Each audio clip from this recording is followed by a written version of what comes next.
The panelists are sharing their experiences, observations on 4 different aspects of the transformation journey. One is about the leadership. You need the right kind of leadership, both on the family as well as the business front.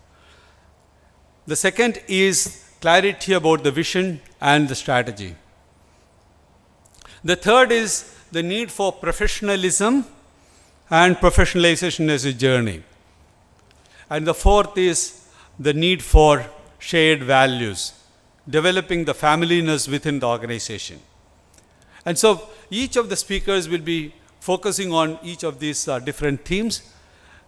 They will be sharing their views, and then we will have a discussion among ourselves, and then we will have questions and answers, discussions based on the questions. So I request you to write down your questions or thoughts as you go along. We will be collecting, our volunteers will be collecting the questions as we go along, and those will be passed over to us, and then we will be sharing taking them up for discussion. So we will not be passing around the mic, but we thought that the most effective thing is to get the questions and then discuss those things. Okay, so my request to you is that keep your pen ready, paper ready, and keep writing your questions, and we will take up one by one. Okay, so Renuka, over to you. Thank you, Professor. Good evening, everybody. I want to begin with congratulating Suresh and Bala. They came and briefed me yesterday evening about what a wonderful firm they have set up. It's a matter of great pride and, I would say, lot of happiness to see my ex-colleague Bala having created a new venture. And today I am also very, very thrilled to have another ex-colleague who has turned entrepreneur, Mr. Tirupati, in the audience, and that has been the beauty of ICICI, which has not only spawned great professionals but also many entrepreneurs along the way. All of you are very, very successful entrepreneurs, which is why you are clients of Metis. I really don't know what value I can add.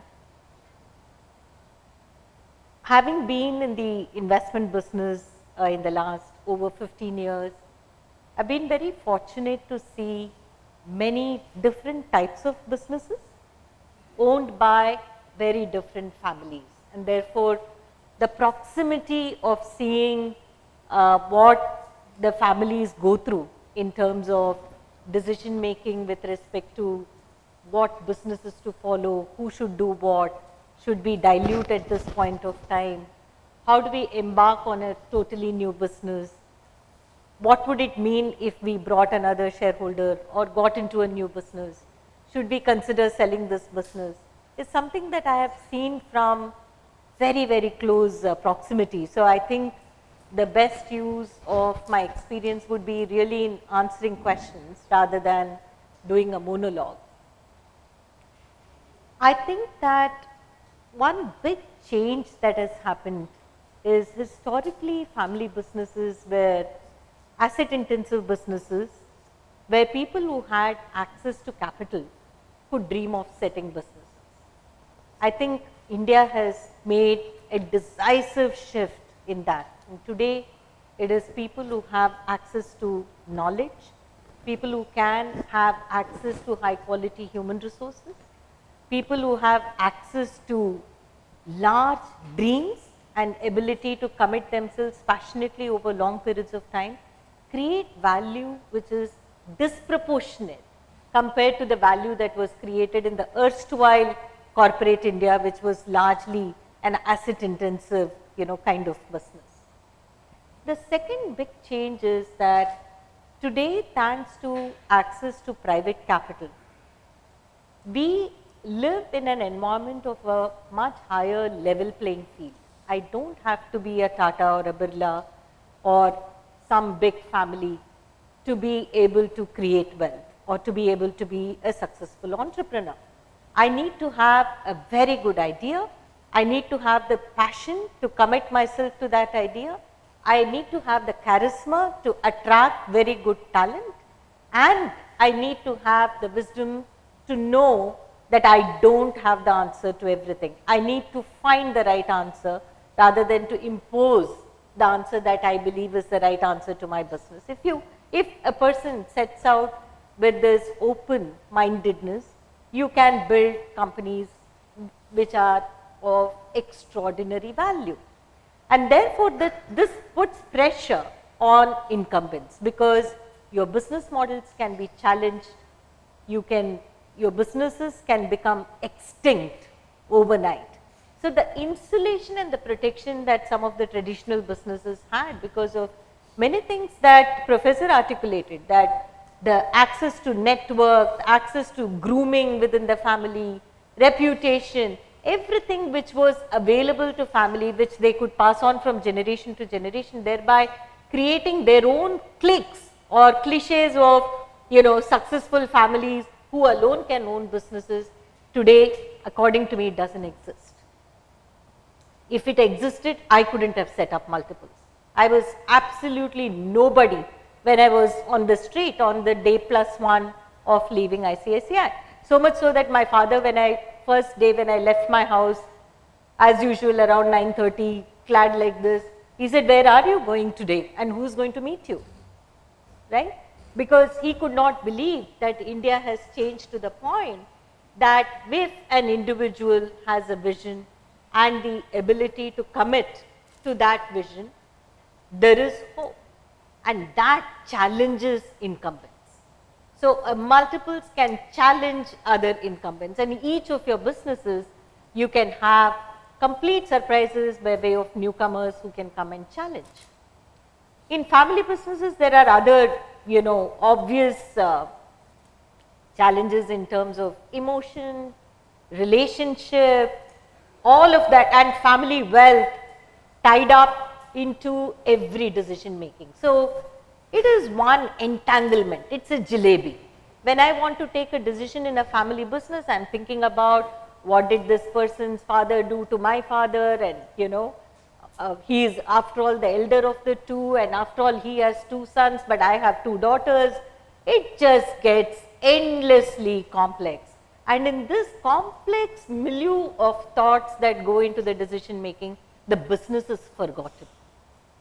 And the very objective of the very root of that thought, which is what is good for my business, is forgotten in this complex milieu of emotion, relationship, people issues, and so on. So, I would like to leave some fairly simple messages about companies who have handled these. These are public companies, well known companies. I have had the privilege of being quite close to them, and leave very, very simple messages on how they have handled it. So, the first thing is to really disentangle family members, their age, their seniority, my prior relationship with them, that we sit in the same dinner table and eat, that I and my cousin, our fathers are brothers, and after all we played marble together, and all of that aside, and simply say that the wealth that you partake in has nothing to do with the job that you do in the company. The family can decide that wealth will be distributed equally between various people, whether it's cousins, sons, daughters, spouses, whatever it is. And when it comes to handling responsibility in an organization, it is quite independent of what share of wealth you have. And I have seen this play out very beautifully in Arvind Mills, for instance, where I am on the board as well. The fact that Sanjay Lalbhai was chosen to take Arvind Mills forward itself was a surprise when it happened, although it happened probably 25 or 30 years back, when Mr. Arvind Lalbhai decided to take a back seat, and he said, amongst all my brother's children, Arvind Lalbhai himself was a bachelor, and he had the highest shareholding in Arvind Mills. He said, amongst all my brother's children, various children, I think Sanjay Bhai has the best kind of capability and the vision to really run this company. Now, Mr. Sanjay Bhai has 2 sons. One of them is a very, very quiet person, but technically a very astute person. The other one is a very vivacious, he can open up easily, he can talk a lot, but he is very, very interested in technology. Both of them are on the board. One of them runs their online business, another one runs a technical textile business. Both these businesses put together today doesn't even contribute to 2% of Arvind Mill's turnover or profits, but they are on the board, and probably they have similar share in the wealth. And it is a whole bunch of professionals who run the company, and both these boys along with the father in the board take important decisions in terms of capital allocation, future strategy, do we have the right man in the right business, and so on. So, it is very, very important to disentangle the responsibility that anybody plays with the wealth that he might have. And somewhere we also tend to complicate things by saying that if you are a 10% shareholder, you should be doing 10% of the work. It does not happen. The second is that finally, businesses are about having these winning ideas and committing yourself to the idea. And one of the worst mistakes family businesses can do is to take a winning idea from one family member and give it to some other family member to execute it, because the other family member is a more senior person, or is the eldest sibling amongst various children, or so on.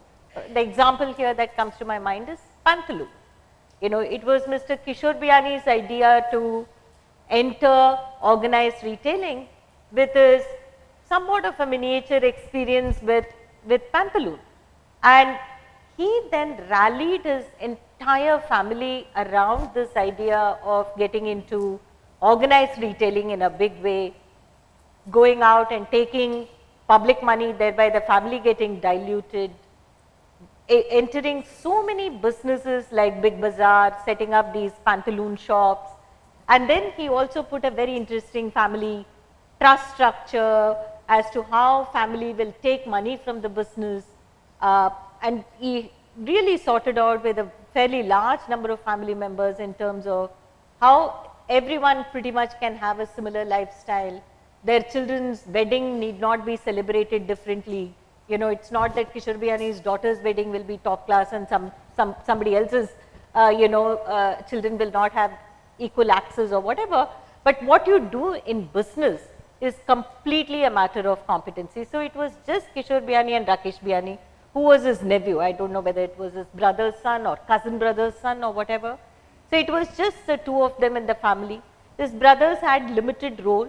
They were coming to office. Nobody was asked not to come to office, but they did not do any job that was majorly creating an impact in the business. So, I think it's extremely important for families to realize that ultimately you are in business to create wealth.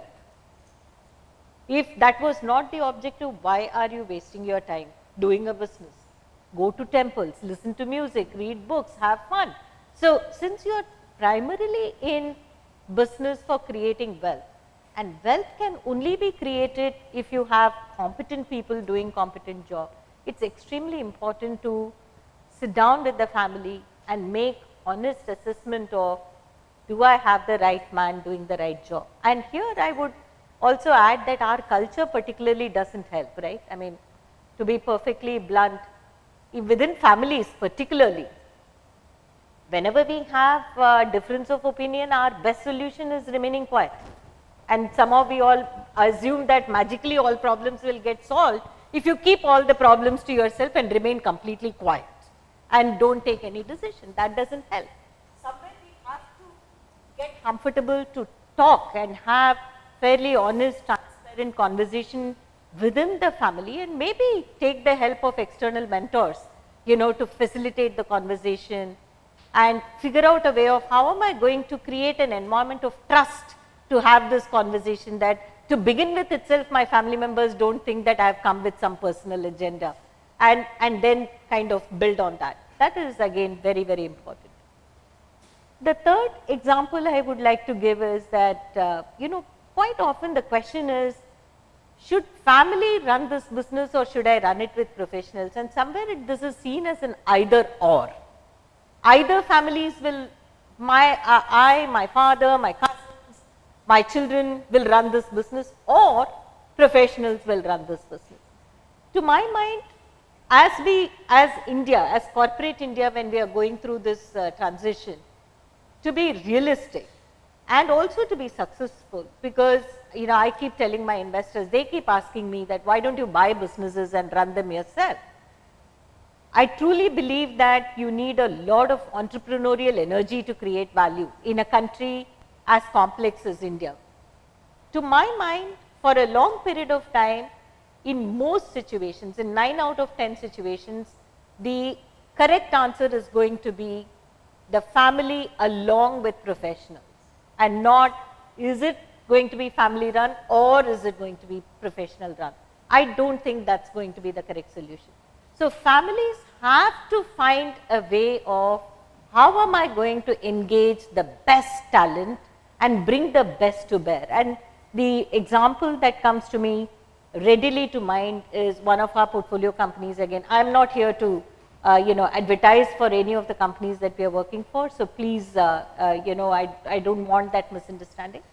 But really to give you examples so that you have some peg to hold rather than making it an academic discussion, is PVR. So this is a family owned company, but professionals have a seat at the same table as the family. So professionals are actively engaged in terms of every key strategic decision that the family would take.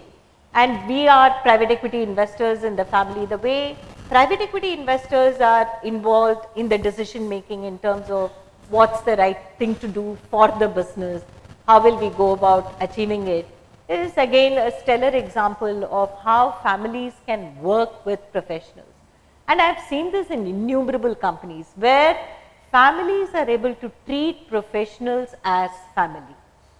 You get an extraordinary formula there where you are able to bring the entrepreneurial energy, the risk taking capability, the ability to use everything that professor said, which is a great strength that the family brings, and combined with the knowledge and capability of outstanding professionals in the marketplace to create a winning combination of entrepreneurial energy and professional capability to create that organization which will have a unique positioning in the marketplace and not get challenged by new companies that are born with different philosophy. Eating at the same table, sharing the same stories, sharing the anxieties without any fear, not having different stories for management and different stories for family. I think it creates a bonding. It is like one unit that is trying to create value for the business. So the answer really is work with the professionals and treat them as family, and they will give you a life to create wealth for your family. And in bargain, to be fairly honest, Indian professionals don't even demand so much. They don't take away anything. Surprisingly, they just want a very wonderful environment where they can bring their best skills to bear. And if you share a small fraction of the wealth that they create, they are thrilled beyond beyond words. So that's all it takes. Lastly, I would think that metamorphosis in businesses is something that all of you have to embrace as an inevitable reality. If you somewhere the comfort comes from, no, I'll keep my business and run it exactly the way I ran 10 years back, 5 years back, and 5 years forward as well. It's going to remain the same. You would become a dinosaur, whether you recognize it or not. And as professor showed in that picture, you may see two faces, somebody else will be seeing a mask. You may think that you are a happening company, somebody else is seeing you as a dinosaur. And it is inevitable, and I can give you innumerable examples from Bombay Textile Mills story. Many of them made money by selling their real estate. But I won't give too much credit for that. I mean, that is something that just happened, that people had real estate and they made a lot of money. Nobody saw the change coming. Nobody prepared for the change. Whereas you see a small company like Naukri, which was offline, executive search. So they were doing all this mid-level and senior executive search work in a company called Quadrangle. They saw this big opportunity coming in IT, where they said technology, embracing technology to do recruitment is going to create a superordinate opportunity beyond what they were doing. We're the first ones to move and said that let quadrangle be where it is, I will go and set up Naukri, and if it makes sense for me to merge the two, I will, or something else will be born. It was the openness of allowing your core business to be where it is, grabbing the new opportunity, bringing in new people, embracing technology and going out and creating altogether a new enterprise of valuations which are order of magnitude from what you were doing, which allowed Sanjeev Bikhchandani to become who he became. Otherwise, he would have been a dinosaur at this point of time. So, I think it's important for every family to go to bed with a question that, am I becoming a dinosaur or am I becoming the next big thing that is, happen. Lastly, I also think that if you feel that I don't want to run this business anymore, I have a very good business going, but the family complexity, the capability within the family, or the energy that is there, or the investment that you will have to do and the dilution that you have to suffer is much, much higher than what you are comfortable to do. It is perfectly okay to sell your business. I think timing the sale of your business is as important a decision as running your business well. And selling a business is not being defeated. Selling a business is bringing a logical, successful end to an era of success that you could run along with your family. It is wisdom, it is courage, it is success, and it is not failure. That's all I would like to share, and I'll leave the rest to the Q&A. Thank you very much. Thank you, Renuka. It was really good. One of the underlying messages of Renuka's thoughts, I would say that the leader has to be a change agent, change facilitator, and that the change leader has to be a trustee. And that person has the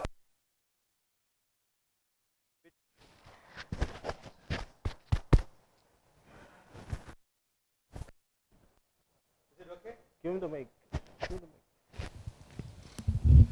Yeah, unless the leader has the trusteeship value, which means that the leader believes that the leader is holding the wealth of the family in trust for the next generation, preserving and growing it and transferring and handing it over to the next generation. I think the leader is not doing justice. So the change leader has to have the basic values of trusteeship. And that's what reflected in many of the instances that Renuka shared. Now moving on, I think we have Suresh to share some of his thoughts on vision and strategy alignment. Good evening, ladies and gentlemen. Good evening, ladies and gentlemen. Just to give you some sense of what we did in the morning briefly, today morning we had a Chanakya series which we launched this year, which is specific to Gen Next entrepreneurs to discuss matters concerning the family and business. And the topic why I brought in was our client sector and our prospects who came in today for the session defied the logic of only 4% moves beyond third generation. Today morning when we had our team of, our group of people who came in, I think more than 10% were third generations. So I just wanted to leave you with the thought that there is a possibility to defy the logic as well, and the history as well. Second thing, I just want to leave some thoughts based on whatever the topic we contemplated. We actually bring about interesting topics year on year to discuss about family and business. And this year we discussed about many topics, and finally we came out with the topic of building blocks for transformation for future ready business. The purpose of this topic was to, at the backdrop of where we are today, in terms of the kind of troubles and turbulences we've been having over the last few years, and finally we have got some hope in terms of a stable government coming in, And now there is generally a feeling in everyone's mind as if lots of things have happened in India, and the hope is significant as of today. So therefore, over the last few years, because of these troubles where good companies, good ideas have gone through quite a lot of issues, maybe because of leverage, maybe because of business model changing, because of the environment issues. Now we are at a situation that we just need to be ready for this Modi India for the next 10 years, which is what people are talking about. So just to bring about the context of what we can discuss today is there a need for transformation? And we all believe, I think most of our clients as well believe that there is a need for transformation to get ready for the future. Of course, it's going to take a month, year or so to put the house in order for the government itself. So for the real policies to see actions, which is going to take a little while. Therefore, I think in order to get ready to be prepared for the future of India, there is a need for transformation. So we just wanted to bring that or sensitize that transformation as a topic. In our view, transformation is all about, of course, there is always a talk about, the whole world is talking about change. Of course, I'm also going to share some few thoughts on only change. So the first step of transformation is change. And change is also a function of willingness to change as a first place. Many a times, family-owned companies, entrepreneurial families are very complacent. So therefore, there's a baggage. So therefore, the dynamics are so different, and there is also a need to change. So changing is also a process. So thereby, you understand whether there is a need to change, and there is also an introspection as to where to change. There is also a facilitation as to how to change, and monitor whether am I changing, and does it produce any kind of results. Does this change brought in some consistency in the system, then actually becomes a transformation in our view. Therefore, we feel transformation in terms of, while we talked about quite a lot of building blocks, there is a board which talks about 30 building blocks of trust, cohesiveness, togetherness, and all more essential subject, softer building blocks. Today as a topic we chose 4 essential building blocks. First is vision and the alignment, which is the first and foremost building block, and leadership, professionalism, and family values and familyness. We are introducing a new word called familyness. It's not available in the dictionary itself, I think. So in terms of vision, my thoughts are there should be a 3-way vision and a 3-way alignment in any family business. What is 3-way? One is working family members, non-working family members, and the CEO of the business should have a vision which is properly aligned. I don't want to bring about management team at this point in time, so we wanted to stress upon the need for a vision which should be a 3-way kind of a vision. Of course, in many of the family-owned companies which I have seen over the last 20 years, vision is something which is a statement which was written at the time of starting a business by somebody, where the business has evolved, people have evolved, products have evolved, markets have evolved, revenues have evolved, everything has happened, but the vision remains the same in many families. And some other families where the vision was written by the brand consultant or somebody just put it in the website. I'm just not trying to undermine, I'm just bringing in practicality to the whole thing. I'm just not wanting to be bookish about it. Therefore, vision is all about sitting across the table to take stock of what we set for ourselves and what are we doing today and where are we trying to head.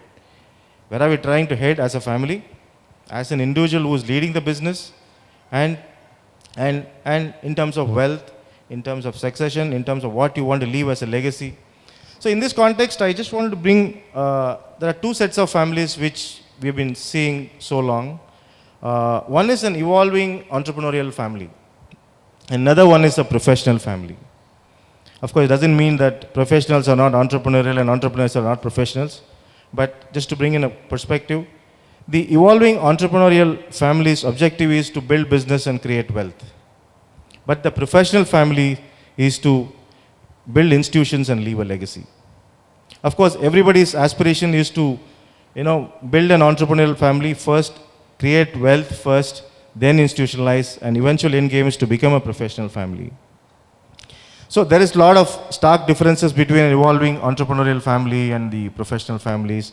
Even if you take business ethics, in an evolving entrepreneurial family, it's flexible. In a professional family, it's absolutely uncompromising, and so on and so forth. So my point here is to briefly talk about vision plays a very important role, and we as Metis, whenever we start an engagement with any clients, we spend quite a lot of time on vision and alignment. Of course, many of the entrepreneurs actually don't have time to discuss that, but still we somehow drag them into the table and say that, please tell me where you want to head, why the hell you need so many businesses, why not we shut few of them, why don't we start a new opportunity, and what are we creating? So all these nice questions, that's the only thing we do, we keep asking questions. So that's what we do. Then comes alignment. Alignment is another important point, which always people believe they're all aligned. What they always believe is the emotional alignment, that he's my brother, he's my sister, she's my sister, my father, we have love, so that itself is an alignment, okay? So the alignment in our own experience with family-owned businesses is pretty much subjective. There is no specifics. Here, that is what we insist, saying there is a need for a three-way alignment again, between the family members in terms of vision, goals, executions, where they want to go and all that. Second thing, with respect to management, is also able to see the same kind of vision, and there is an alignment between the ownership and the management. In fact, Professor Ram was sharing a nice statistic some time back, where he did a survey with well-known families, very, very large families, and he was talking about, I think I have the permission to reveal, one of the large families, Godrej families, where he spoke, there are 14 questions asked with the management and there are 14 questions asked with the promoters, and 90% they are on sync. Such kind of openness, in terms of where the business is heading, how the attitudes, whether it is attitude, behavior, leadership, professionalism, all sorts of questions were covered. So, in fact, that is what we are trying to bring about with most of our clients, saying if there is no ambiguity between, or less ambiguity between family members in terms of constructive issues, I'm not saying all, it is impossible to have less ambiguity on all matters. So if you're able to have less ambiguity on constructive matters which defines the future of this business and the family, and if there is less ambiguity in the management team in terms of the way forward, in terms of, again, the vision of the business and the kind of value it can create for the employees as well, and if there is less ambiguity between the ownership and the management, again, I think that's the best situation you can ever think of. And in the last 20 years of our experience in terms of working only with the entrepreneurial families, which gave us a learning or a knowledge in terms of what are the few things some families have done right, what makes a 30-year-old company to crumble overnight, what makes a 5-year company to grow beyond, and certain key differences are attitudes and the clarity with the kind of vision what they have, and the kind of familyness with which they handle issues is few of the essential qualities which in our own experiences we have all seen. That's why we just wanted to share our thoughts in terms of, all of you are successful, but we just wanted to share our thoughts that this is something, we want to leave you with few thoughts on each of the building blocks, in addition to, 30, 40 essential building blocks, to sensitize that in today's context, the past is always leveraged to grow. I think the present is basically consolidate and professionalize. Professionalize the family as well as professionalize the setup. And as always Ram says, professionalism is no big deal. It's an attitude. It's nothing big. It's a word which the whole world talks about. So today is professionalize and consolidate, or consolidate and professionalize in terms of priority of where you are. And I think the future is innovate and institutionalize. I just want to leave you with these thoughts. And of course, with all other topics, eminent panelists will speak more on that the past is leveraged to grow. Of course, you should leverage to grow as well now, but there is a need for consolidation to put the house in order, because the status of many, many family-owned companies are not so good to, reap the benefits of the growth which India is going to envisage in future. And the present is to consolidate and professionalize. I'm not advocating anything, I'm just sharing my thoughts. And the future, of course, innovation is a constant journey, and future is innovate and institutionalize. With these few thoughts, I just want to say thank you for patience. Thank you,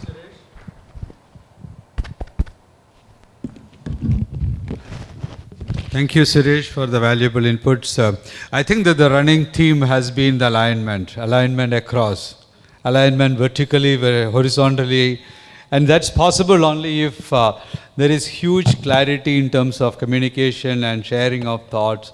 And that, I think that is connected to what Renuka said about the leadership. And if the leader is good in terms of building up clarity in terms of the thoughts, in terms of sharing this, in terms of facilitating discussion, in terms of openness, then only the change will happen, then only the transformation will happen, then only the professionalism will build on. So let's move on and listen to Mr. Ullas Kamath to talk on his experiences of professionalism. Yeah, please.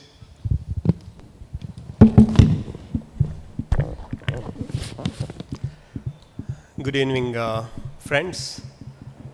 I'm here to listen to Professor Kavil, because if you want to hear him in ISB, it's very expensive. Here it is here you don't have to pay anything. You can sit next to him.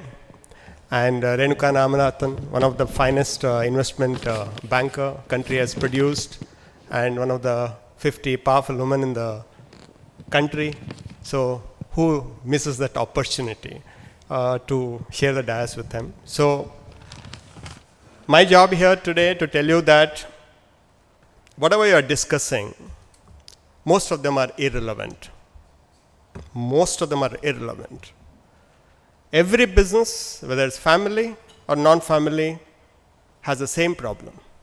Only when it becomes a family problem, then it will be discussed in public and it will come in the newspaper. That's all the difference is. Whether it's a small family, whether it's a big family, every family has a problem. If they say there is no problem, then there is a problem. That is the problem. We say in Kannada, there is a saying that every dosa has holes. Big dosa, small dosa. If it is a dosa, there is a hole. If it is not there, then there is not dosa. That's uttappa. Correct? So this is the way how the family business is. Believe me, working with the family to do a business is the best thing what can happen ever anybody, any point in time. It's the blissful place to work with the family as an outsider and get treated yourself as an insider, and that's the best place to be in. And people who have worked with the family business, only they can share what is that all about. Rest of the people can only write, read, and they can share others' experience. But working with the family is the mindset game. It's your mind should be very, very clear that I am working with the family. What is in it for me? What is in it for them? And why will I do? And why I don't do it? And that's all what it takes. Most of the family thinks that they can hire professionals. It's not easy to hire professionals. An intelligent person will not join a dumb family business.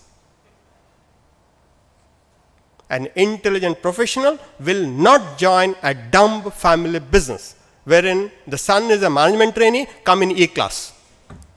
He's a management trainee because he'll say that okay, my son has just joined the business, but he's like a management trainee. Treat him like a management trainee only, he'll tell everybody, but he comes in E-class, goes in E-class Mercedes-Benz.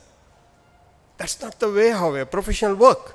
So I've been given 12 minutes, 4 minutes to give my views, and next 8 minutes, 2 minutes into 4 questions, 8 minutes, I need to give the answers. So this is the way how they have told me how to speak. So it will be about 12 minutes, and we are in FMCG business, 12 plus 2 to ho sakta hai. Like it's all free business. If you take this, that is free. If you take that, something else will be free. So 12 might become 14 minutes. I can't do anything for that. So number one is that globally, every business has started from family only. At some point in time, it has become professionalization because they decided enough is enough, somebody else run for me. All the businesses will start from their own kith and kins, their own brothers' children, sisters' children, everybody. The reason is that is the cheapest labor available. That is the cheapest labor available. No CL, no DL, no PL, nothing. Come to the office, go back whenever I tell you. Come early, go late. That is the reason they hire their own people, not because of anything else. Most of the family members keep their relatives as watchdogs. If you think that they are there to do the work, you are mistaken. They are there only to watch dog. Who has come at what time, who has gone at what time, who is going where, who is buying what, which person is talking about whom where. Relatives are there to do that job. As long as a professional understands that, then he knows that he should not talk in front of them. So, as and when the family does well, the problems will come. There are questions that whether family is there because of the business or business is there because of the family. 100 out of 100 you can take it granted. Family is there if the business is doing well. If the business is not doing well, everybody says that my health is not okay, I get tension. Like nobody wants to sign liability contract. Nobody wants to give their personal property for, like company's loan. As long as the business is doing well, everybody said, I'm also a part of it. Even my dreams, I think about this business only. So the business, if it is doing well, every family member wants to be a part of the family business. If the business is not doing well, no family member, other than yourself who have started it, rest of the people will start going away from you. So problem comes if it is doing well. If it is doing well, if you want to professionalize, then it is difficult. If you are not doing well, if you want to professionalize, it's impossible. No professional will join you for a loss-making company with enough troubles. They always join a profit-making company and they want a part of it.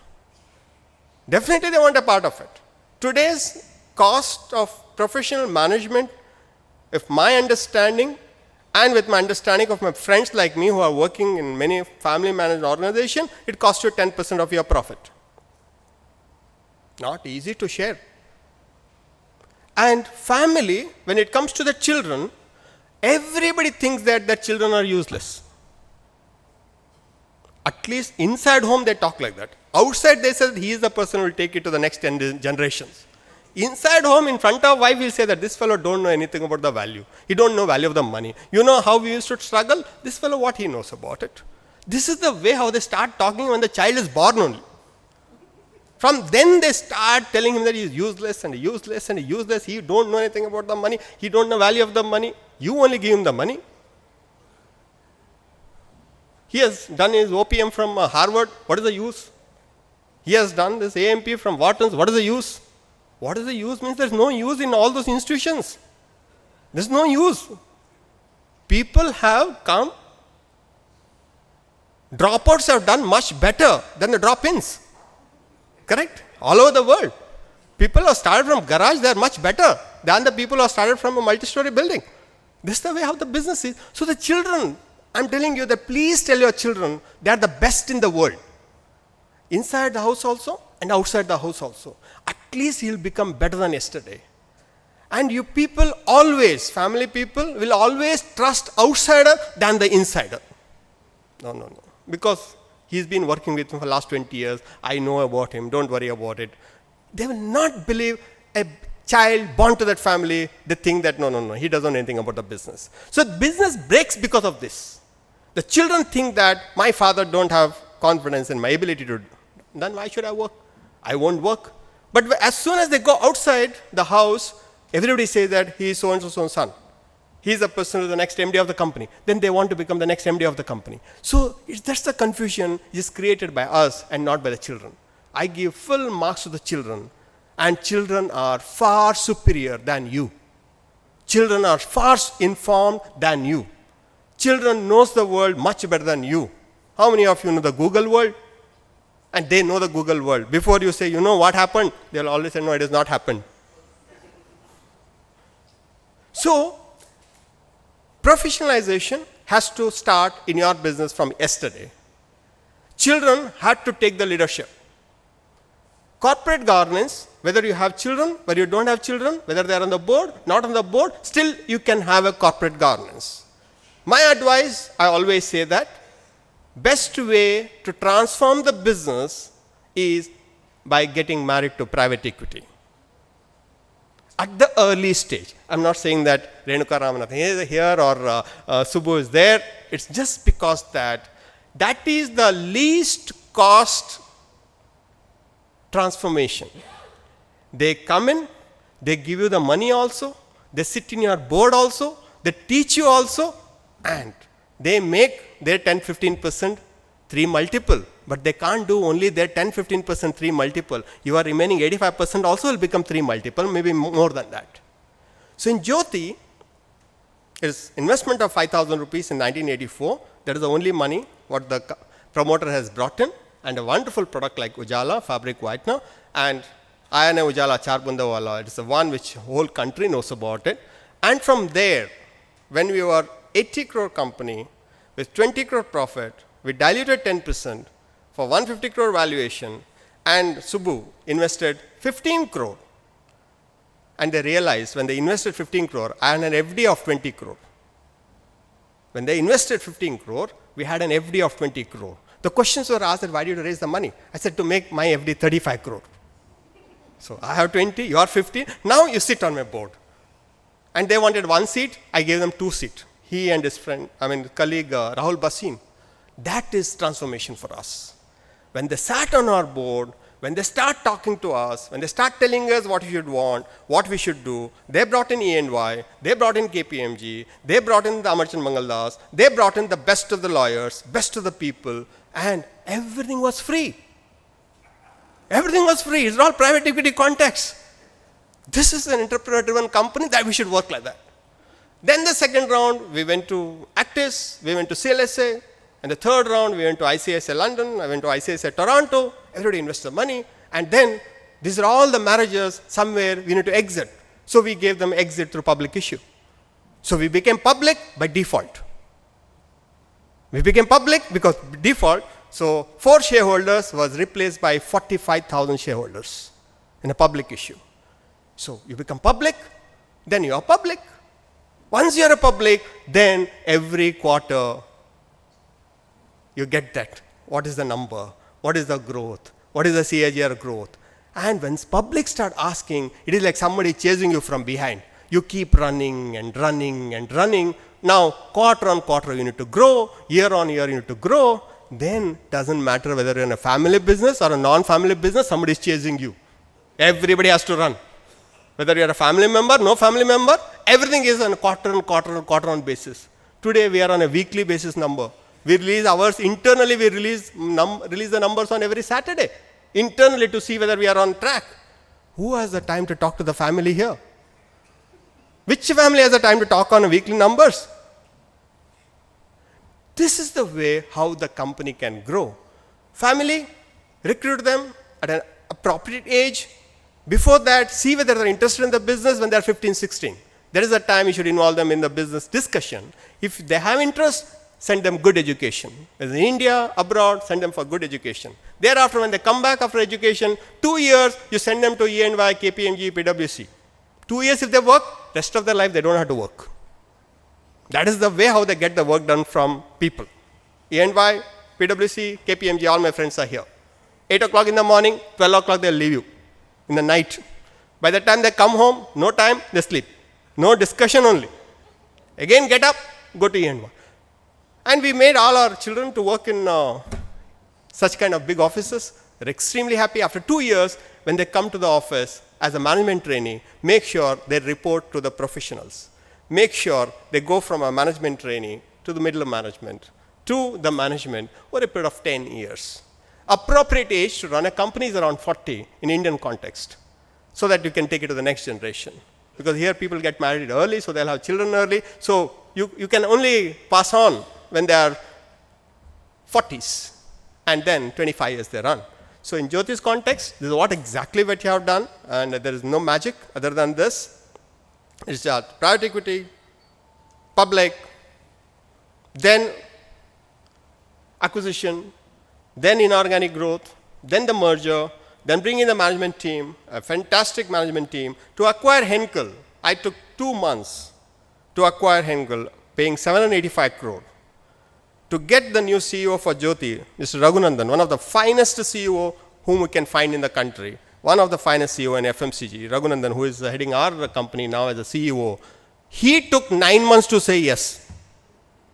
Can you imagine? He took 9 months to say yes. Ullas, I'll get back to you. Ullas, I'll get back to you. Sir, say no, sir. I'll tell you tomorrow. I'll tell you next week. The quality people, if you want, they take the time. And you must be thinking that we'll be doing the interview to hire Raghunandan. Actually, he was interviewing me. He's interviewing my MD. He's interviewing MD's family. He had 100 questions that we should answer, and he will say, I'll tell you. That is the quality. Then, once they join, you have seen the result in the last 24 months. You understand? That is, you should have that large heart. I always tell the family-driven companies, don't worry who built the company. It's your company only. It's your company only. Everybody says, every child says that who built Taj Mahal? Shah Jahan built the Taj Mahal, they're right. Whether Shah Jahan built the Taj Mahal, some contractor will have built the Taj Mahal. Correct? And Suresh will say his vision or mission or whatever the statement, doesn't matter. It is Taj Mahal is built by Shah Jahan. So family business is like Shah Jahan. Just sit. Let anybody build. You own it.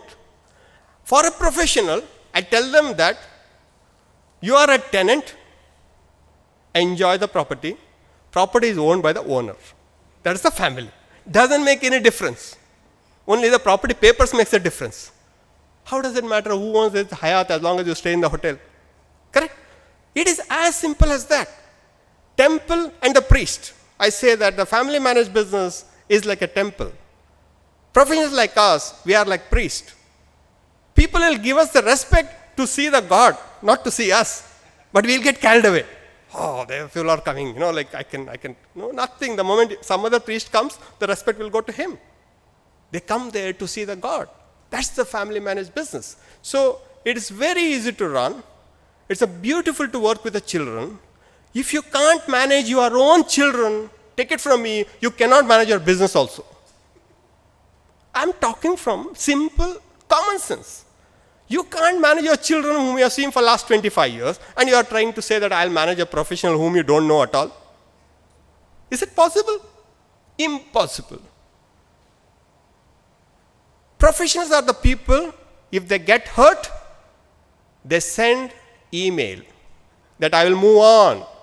They'll send you on a Friday night so they can go to the pub. They'll move on from Monday onwards. Whether children can do that? They'll cry in front of the mother. That father scolded me in front of 10 people when it was not required. They can't put in the papers. They will never put in the papers. They only cry in front of the mother. And they say that father should not have told like this. And it is the stupidity of the parents who does such things in the office places, wherein children will lose out on the interest on a long-term basis. Whether the second generation, third generation, fourth generation, it's all in your hands. You need to encourage your own children. You need to trust your own people's capability. Skill can be imparted in anybody's brains as long as they're interested in doing that. And that's my advice to all of you, that trust your children, children will do better, and running a family business is very, very easy. And be an insider, be an outsider, and don't think that the professionals are lined up to queue, and in a queue to join your company. No, unless, as Renuka Ramanath said, that you need to give them the freedom, you need to give them the canvas, big canvas to paint, and then only they'll come and join. And when they join, they transform the business. And again, mindset-wise, I say that a family managed business is like a train. We are the drivers. People come in, people get out. Some people take the ticket to go from Chennai to Delhi. If they're not happy, they get down halfway. It doesn't mean that a train will wait for them, and train should not wait for them. Many will come, many will go, and never even worry about it. Good people will come, bad people will go, bad people will come, good people will go. This is like a train. Don't worry about it. Keep going towards your destination. Because there is one other stop, a nice person will come in inside. A good person has gone, don't stop the train. Oh, he has left, now what will happen? Nothing will happen. Keep going, keep going, keep going. And that is family managed business.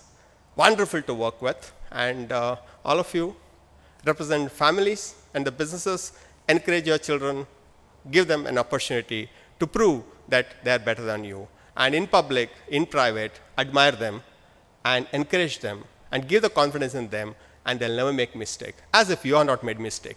You have made blunders. You only don't tell anything. Everybody have done blunders. But children, if they make a mistake, useless fellow. That's what they tell at home. And never make dining table as a boardroom. Never discuss in front of the family about your children. And never have your wife as a spokesperson for children. So that you tell him to do tell. And she will tell him to tell this. Never do that. Simple. And in our office, we are very, very clear. All the family members are there. They are doing extremely well. They are all professionals. They do extremely good job. And poor people, our family members in our company, they work non-stop, 12 hours every day, and they don't take any leave because the pressure on them is so much to prove. And we have taken from 0 to 1,500 crore, and 1,500 crore for them to take 3,000 crore. I know that is more difficult. Percentage-wise, it is just doubling the turnover. But 1,500 crore to 3,000 crore is a Herculean task for the next generation. So we should appreciate such things, and we should appreciate the talent in everybody's children, because your children, they will have your DNA. So you need to respect that and give them an opportunity. So any questions, I'll take it. Thank you very much.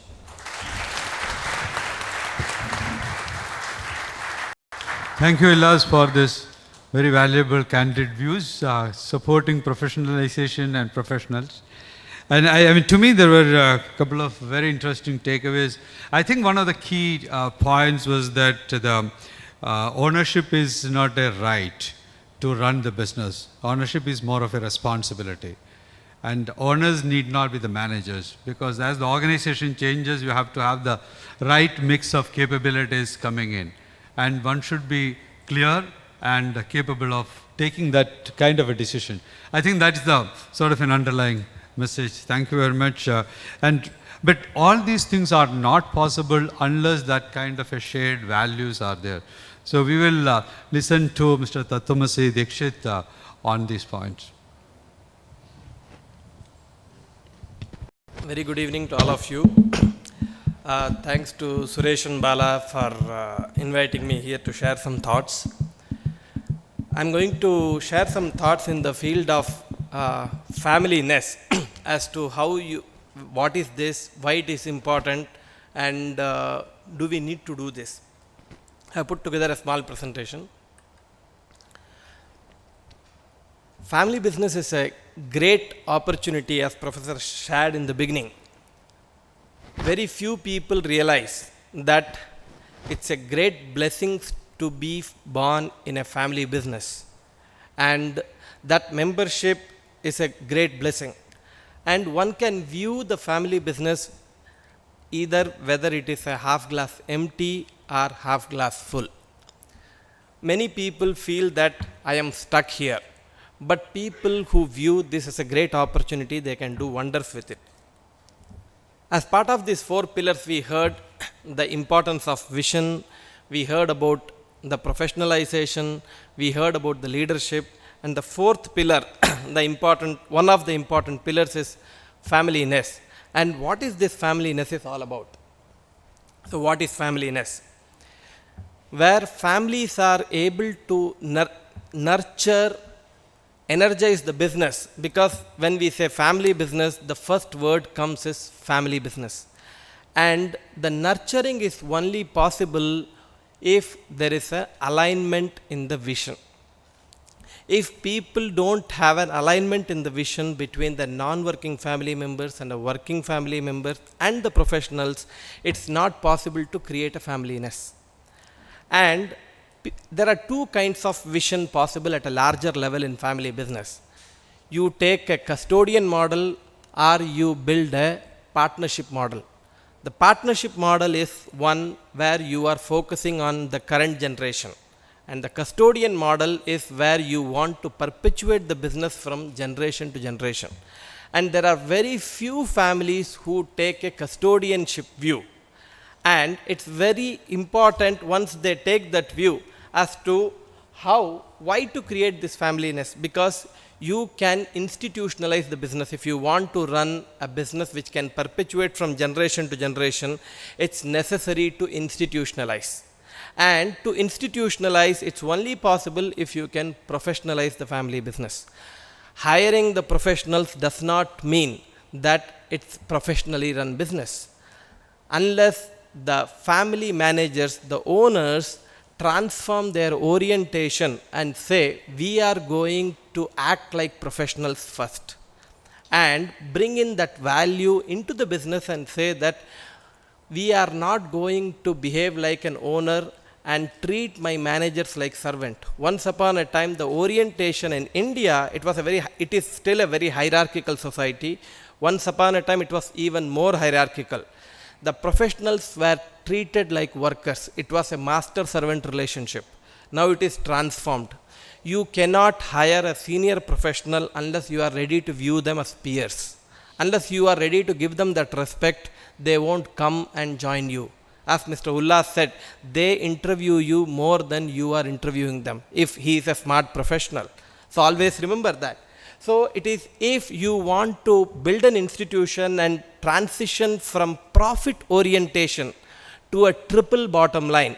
See, if you look at most of the family business, when I worked with number of family business, the first question I asked, what is the objective of family business?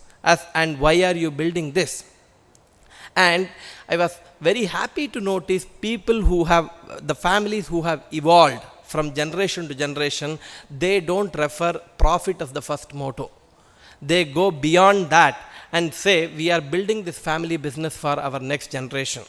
We have borrowed it from them, and it is our responsibility to ensure we build it. They talk about institution building, and that can happen only if you are able to bring in values into the family business. So, how to create this family nest where you can involve the good family values into the business? So, what holds the family together? That's a fundamental question to ask. If whether we are sticking together as a family, especially in a larger family, because the familial reason, or because the business is our only connect. If the money is the only reason which we are sticking together, because sometimes the business grows very big and it's so intertwined that you cannot separate it. And if you separate it, the value will go away. So you all stick around habitually for a long period of time, families. Then the question comes, because of the business reasons we are together and not for the family reasons. That decides if business is the key reason, we are a business family and not a family business. Once you decide we are a family business or a business family, the entire values, culture, how you run the business, how you model your business changes completely. In a business family, one needs to see whether they want to perpetuate from generation to generation. It's very important if you want to build an institution, if you want to build a family nest, we have to understand about 5 memberships which exist in large institutions and organizations. The first membership I call as associate members. Either your family member or a professional who is working in your family business, for always like a cat on a wall. They are watching you.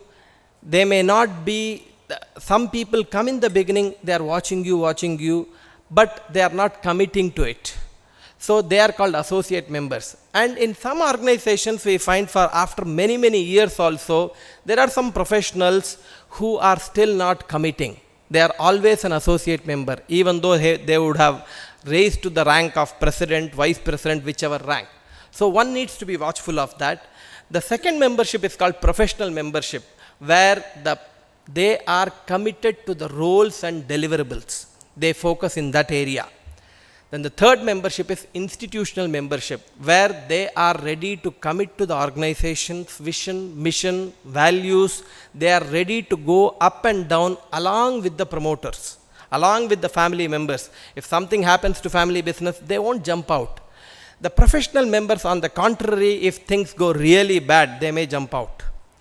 One of the big business B schools teach to the professionals, when you walk in to a large organization, also you decide when are you going to exit. That's the orientation amongst the professional membership. They may take the business from a low area to a very high growth, but they may not stick around with you. However, the institutional members have a long-term orientation. The fourth membership is a co-founder membership, where the family, the professionals who are with you, they start imitating your vision, they start sharing your vision, they almost behave like a co-founder. They create businesses also. One of a large family called Chandrai family, you must have heard about them. They hired a professional and they empowered that professional so much, he created a new line of business and Olam was born, one of the biggest organization.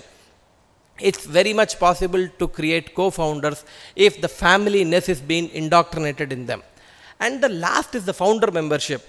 If you have so much passion, vision, not only you are the founder, you create so much energy and enthusiasm and vision in other family members and the professionals who are capable of creating different new businesses, different verticals, take to the next level to the organization.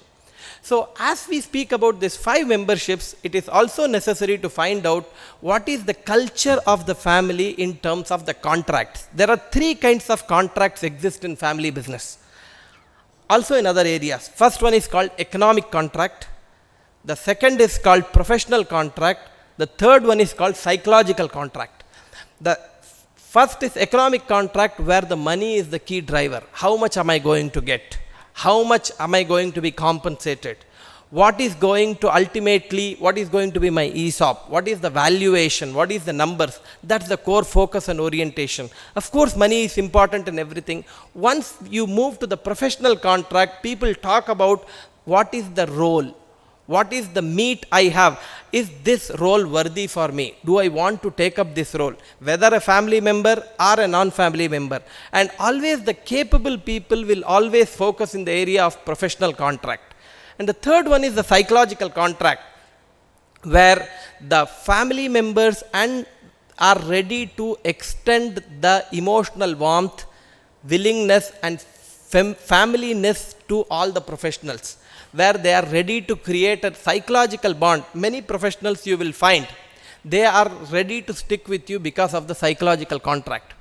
If we understand the membership and contract, it's very much possible to create a family business which can perpetuate from generation to generation.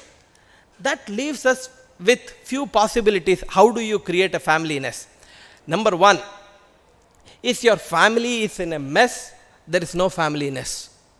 There are many families who are struggling with their own problems. In such case, keep the family and business separate. Don't allow the family mess to come to the business, because the family is not in a position to nurture the business, grow the business, support the business. In such case, it's better to manage them separately. If the family is well developed, it's well grown and it has a lot of energy and potential, first, whether they can align the family values and business values. Many families may not have articulated values, but in business area they might have some articulated values. So the first step is to articulate what this family stands for, what all our core values and philosophy. And once it is articulated, it needs to be assessed whether the family value and business value are the same or not. If they are different, how to synergize them, how to align them. The best family businesses all over the world globally, you will see their family values and business values are very much the same. If they have a conflicting value, it's very necessary to sit down and figure out that how we can align them. Because sometimes business wants to grow at an aggressive pace.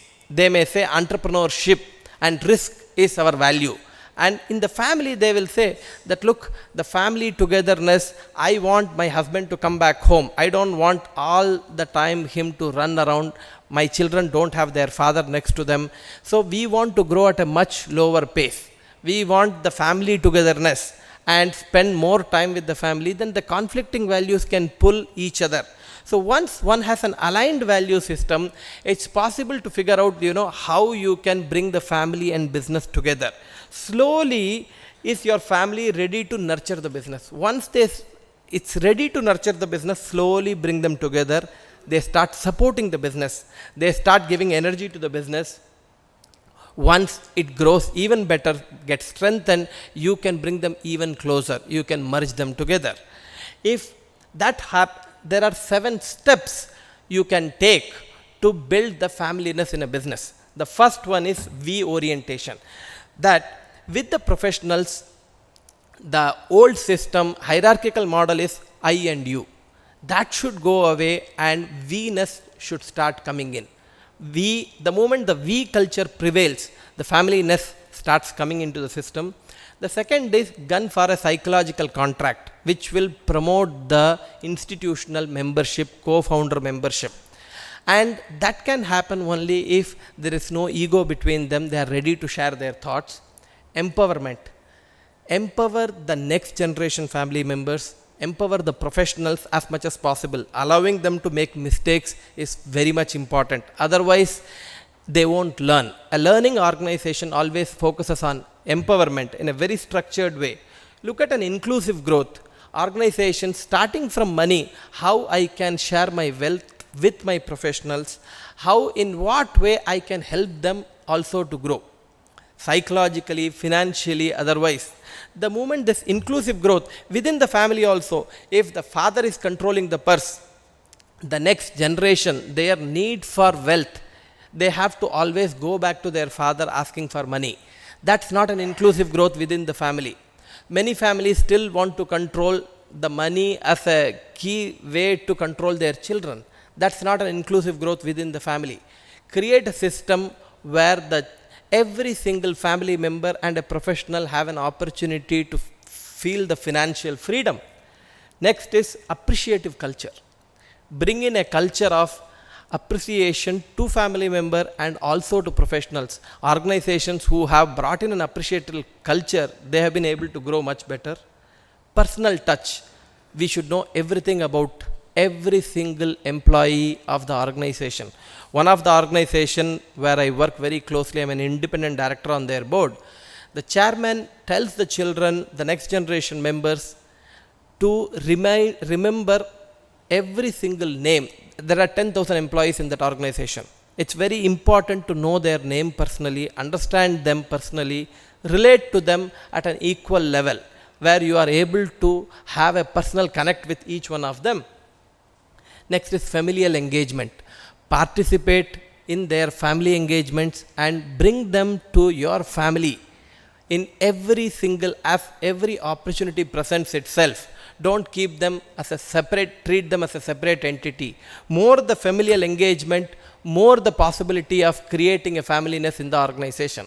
Finally, it's very important to understand that if anybody wants to build a family business which can perpetuate from generation to generation, the only mantra is run your business like family and run your family like a business. Thank you so much. So thank you, Dixit, for this very useful insight and the significance of having values as the fundamental building block of building an institution. And for me, it was a great experience of listening to the very interesting thoughts. I was reminded of the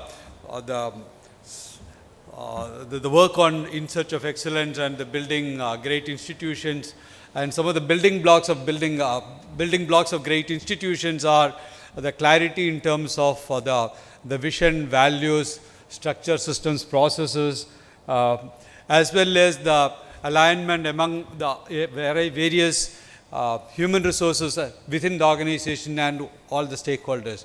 So it reminds me of the typical 7S framework that we discuss in the management context. So it's a very, very useful discussion. We had very useful inputs. So I wanted to share with you the results of a survey we had done. So what we did was that prior to this conference, I prepared a questionnaire which was circulated among many people, many of you, and we collected feedback, we collected the responses. We got 44 people responding, all owner managers, and we have the panelists who are not honor managers, who are all otherwise involved in this. So I tried to do some sort of a simple analysis of it, and I would like you to look at it. So one dimension we looked at is trust and transparency. To what extent trust and transparency are prevalent, practiced by families, and your own candid responses. Without getting into the details of it, I don't know that you can read it from there or not. Is it? Yes, okay. Do you have complete trust in the capabilities of the non-family professional? 23 out of 44 said yes. Quite a few people, if you look at it, is taken the neutral ground. That means that you don't completely trust in the capabilities of the individual. And trust has 4 dimensions. Very often when we talk about trust, it is considered as a unidimensional. If you analyze it, do you trust the capabilities of the individual? That's one part. Do you trust in the integrity of the individual, which is quite different from the capabilities? The individual may be the best person, but he would take his commission along with any transaction. So that raises the question about the integrity. So when it comes to integrity, it comes down a little bit. The third dimension of trust is the confidentiality. Can you trust this individual with the confidential information about the family, about the ownership, about the dynamics, of a variety of these things? So we find that it comes down further. Only 16 out of 44 completely agree, another 3, so about 19 of them said they almost agree with that you can trust the individual with the confidential information. And the fourth dimension, which I believe is important, is can you trust whether the individual will continue to stay with the organization or not? And that goes up. So the fundamental question coming out is that with all this discussion about professionalization, handing over responsibilities, handing the key over to the non-family executives, I don't think that the audience here, or some representation of it, if I take it, is ready for that. Because I don't get the impression that there is enough trust and transparency already prevailing.